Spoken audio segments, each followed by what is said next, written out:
Boa tarde, gente. Sejam muito bem-vindos a mais uma aula de inglês. Hoje já é sexta-feira. Hoje é a nossa aula de número 20. Vamos iniciar. Então, pessoal, o que nós vamos estudar na aula de hoje?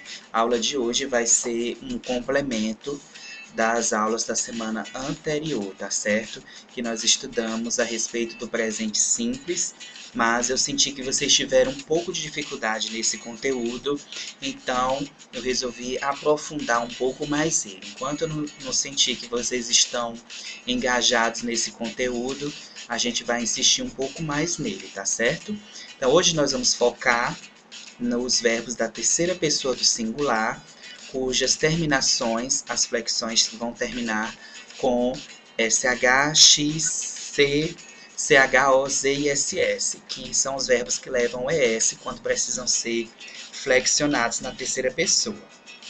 Habilidade número 19, que é utilizar o presente do indicativo para identificar pessoas e descrever rotinas diárias. Então, em primeiro lugar, nós precisamos saber o que é essa terceira pessoa do singular, o que significa isso. Então, gente, terceira pessoa do singular é como é conhecido um determinado grupo de sujeitos na qual os verbos na forma afirmativa do simple present, eles precisam ser flexionados. Essa flexão significa que nós precisamos fazer uma modificação nas terminações desses verbos, acrescentando S, ES ou IES ao final deles, tá certo? Então, quais são os sujeitos da terceira pessoa do singular? São três, o he, o she e o it, tá certo? Ou algo equivalente a eles.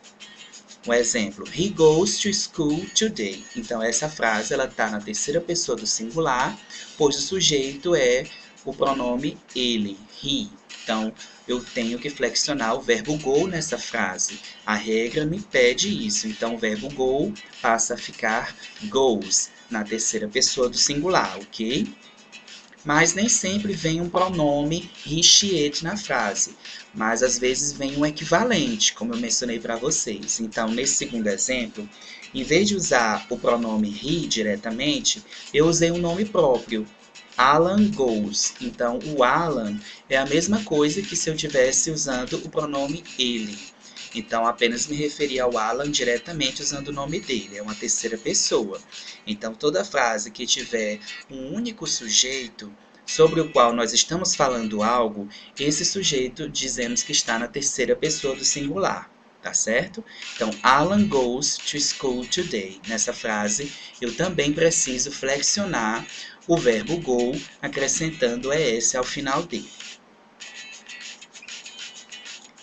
Verbos da terceira pessoa que devem ser flexionados com acréscimo de ES.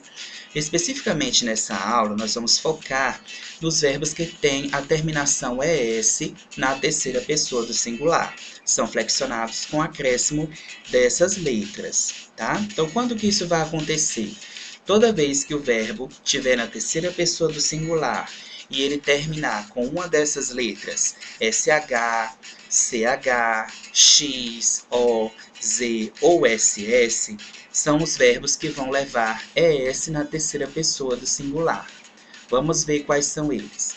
Primeiro, os verbos que terminam com SH e CH. Vamos ver alguns exemplos. O verbo watch, que é assistir. Então, na forma normal, na primeira e na segunda pessoa do singular e do plural, ele permanece watch. Porém, quando é usado na terceira pessoa, com he, she, it, do singular, nós flexionamos ele para watches, acrescentando ES. Isso se deve pela terminação CH do verbo watch, ok? Então, o verbo match, relacionar, fica matches. O verbo teach, ensinar, fica teaches. O verbo catch, capturar, fica catches. E o verbo stretch, esticar, fica stretches. Também temos verbos que terminam com SH. O verbo flash, que é flechar, né, tirar um flash de luz. Flashes. O verbo fish, pescar. Fishes. E o verbo wash, lavar, fica washes. Então, sempre que os verbos terminarem com CH ou SH, Na terceira pessoa do singular, eles precisam serem flexionados com o acréscimo de ES. Um exemplo, he watches TV every day. He watches. Então, o verbo watch ficou flexionado com a terceira pessoa he, com o acréscimo de ES. Também temos os verbos que têm as terminações O, X, Z e SS. Exemplos, o verbo buzzes, passes, kisses, relaxes, goes, does, fixes, waltzes. Então, todos esses verbos têm alguma dessas terminações. Z, X, SS ou O. Se o verbo terminar em alguma dessas letras, também precisam ficar com ES na terceira pessoa do singular. Um exemplo, she relaxes listening to music. Bom, gente, então por hoje é só. A atividade de hoje, vocês vão copiar e responder no caderno um exercício sobre os verbos da terceira pessoa do singular, do Simple Present, que são flexionados usando o acréscimo de ES, tá? Então, vocês vão ver lá a lista de verbos e vão transformá-los para a terceira pessoa do singular, recolocando ES no final deles, tá bom? Então, façam a atividade, mandem as fotos para mim, que nós conferimos na próxima aula. Tenham todos uma boa tarde. Happy Studies. Bye!